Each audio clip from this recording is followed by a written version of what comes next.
Welcome to this video where we're editing with Premiere Rush. In the last video we looked at the basics of editing, and now we're going to go on some more advanced techniques to help you develop your skills. So again, let's open up Premiere Rush to start. And it should already have our projects left over from last time. Here we've got my first rush. This is the one we started previously, so we're going to open that by tapping. So here we are back on our timeline. And if you remember, we've got the editing tools down this side here, so that's where we learnt to cut and to duplicate clips and to bin clips, and we can expand the audio, and also we can show the other tracks in the timeline. This time we're going to look at some of the other features of Adobe Rush, and we're going to move on to some of the features which we'll see over here on this side. So we're going to start with titles, as they're a key part of any simple editing sequence. So there's two ways that you can add titles. Firstly, over here, you can add a title. That just adds a basic title, which you can then edit. But if you'll notice, it's actually opened the titles tab over this side, so you can see what's going on. And there's the basic default title that we've added here. So you can see it's appeared on the screen over this clip that we've put it on. And you can go on and edit that title however you like. So there's an edit button here. You can drop down the properties of that title and you can change the font. There's plenty of fonts to choose from. Font styles as well. You can change the size, change the spacing of the characters, and of course things like colour and outline.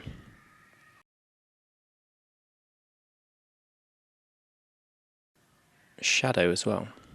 So you can have a really effective looking title.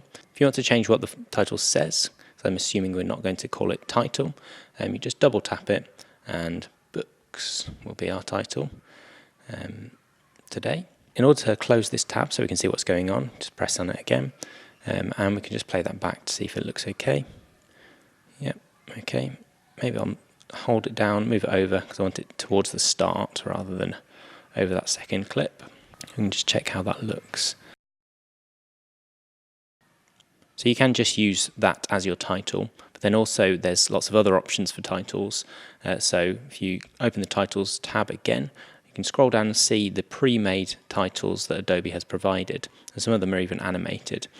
So to pull these in, all you do, hold it down and drag it onto the timeline as you would any other clip. Okay, and you can pull that to where you like it. Close that tab again so I can see.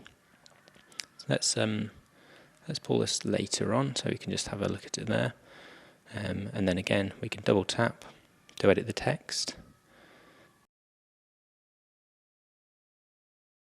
There we go, and see there's an animation included with that one as well. So it'll just pop up and disappear down again. The next thing that we can look at are the transitions. So underneath the titles tab over here, we've got the transitions.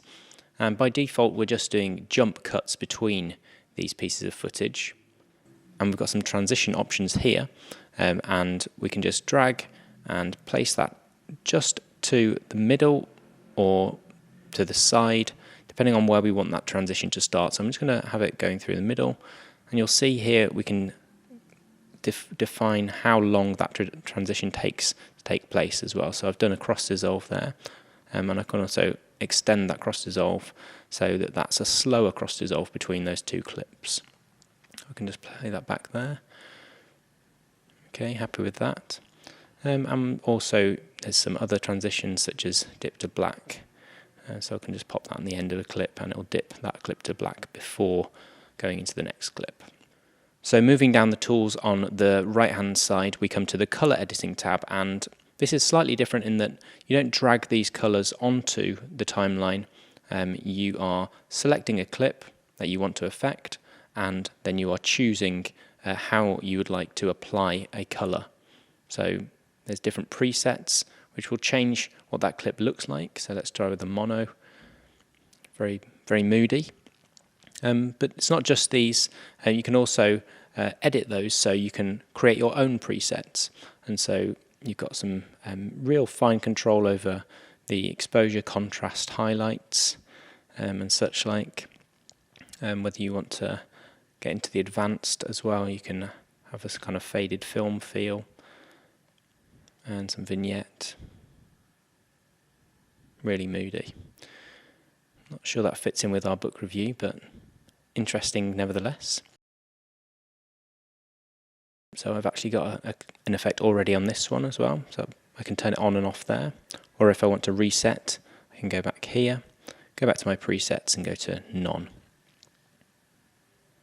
So next we've got the speed control, so we can control the speed of a clip. You can choose whether you want to affect the entire clip or whether you want to just have some of the clip affected. And I'm going to speed up the middle of this clip, and we're going to increase the speed up to 300% or so. So now if we watch that back, we can see how that's affected. So it'll be normal speed and then suddenly it's sped up right there in the middle. If we had the ramp option, it will slowly increase the speed and then slowly bring it back down again. And you can choose how quickly you want it to do that as well. So the next thing that I'd like to look at are controlling images within Rush. There's some really nice and fine control that you can have over where images are. So I've pulled this logo onto my timeline above some text. I don't want it right in the middle there. I'm just going to tap on it, and you can just control exactly where you'd like this and what size it is as well. So that can be moved and placed up in the corner if I want it up there. And remember, you can then add things like transitions to that. So I'm going to use a cross dissolve. I'm going to drag that down and have a cross dissolve going onto the inside and also going out as well. So then when we play this back, we can see how that will fade in and fade out. Fade in and fade out. Perfect.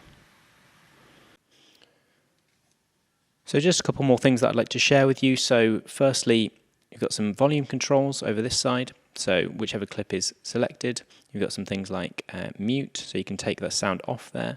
Also, you can control how loud that is, and you'll see that reflected in the waveform beneath. Also got some advanced things.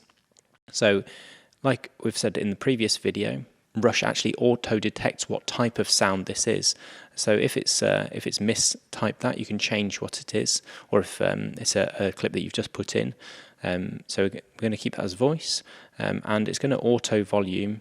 Maybe we can just try some of these other options as well as balancing out the sound or reducing background noise, and even enhancing speech, just to give some options in increasing the clarity of that sound. And then finally, let's go on to transform at the bottom here. So we've got lots of options for transforming clips. So if we choose a clip here, let's go for this one, and we're going to select that, and we can move that clip around with the positioning here. So if we wanted two clips, we could have one positioned above another and see one as well at the same time. So let's try it with this one here. So we can see both clips at the same time. And you can also do that vertically, so you can lift it up. If you want to reset those, there's a reset button there. We can rotate the clips,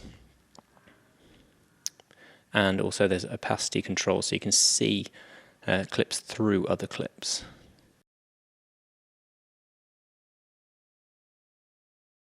We can change the scale, so if we're maintaining proportions, it will do that at the same time. So getting the clip larger and smaller, or if for some reason we need to make the clip slightly thinner or wider, we've got fine control there as well. And there's even advanced ones, so we can crop off sections of the clip. So for example, if I wanted to crop a bit off the top and off the bottom there, okay, and let's just pull that back in.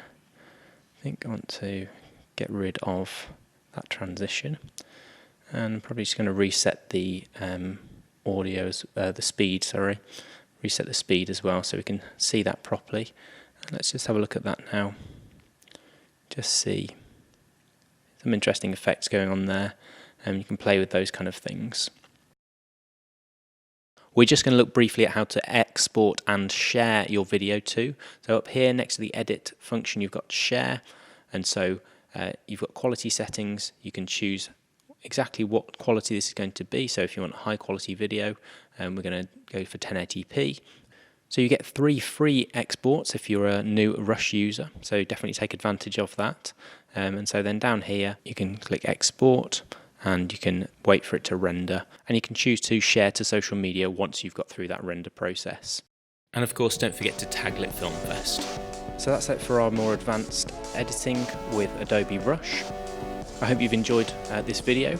If you'd like any more help with your editing, then please do get in touch with us at Lit Film Fest, and we'll hope to see you soon. Bye.